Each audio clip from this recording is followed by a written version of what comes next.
ഫുഡ്ബിൽ പാചകത്തിലേക്ക് എല്ലാവർക്കും സ്വാഗതം. നമ്മൾ തയ്യാറാക്കാൻ പോകുന്നത് ഒരു ഹെൽത്തി ജ്യൂസാണ്. ബീട്രൂട്ട് ക്യാരറ്റ് വെച്ചൊരു ഹെൽത്തി ജ്യൂസാണ്. അപ്പോൾ നമുക്കത് എങ്ങനെ തയ്യാറാക്കുന്നത് നോക്കാം.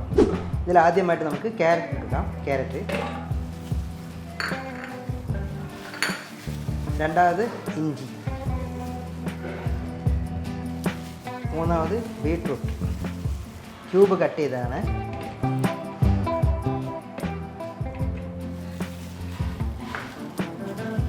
നാലാമത് കുറച്ച് മിൻറ്റ്. അപ്പോൾ നമുക്കിതിലേക്ക് വാട്ടർ ആഡ് ചെയ്യാം.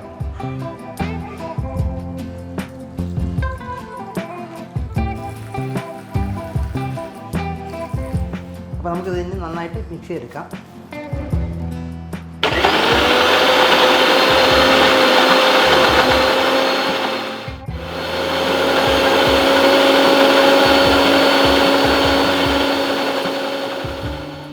നമ്മൾ തയ്യാറാക്കിയ ബീട്രൂട്ട് ജ്യൂസ് റെഡി ആയിട്ടുണ്ട്. എല്ലാവർക്കും ഇഷ്ടപ്പെട്ടെന്ന് വിശ്വസിക്കുന്നു. മറ്റൊരു വീഡിയോയിൽ പുതിയ ഡ്രിങ്കുമായി കാണാം.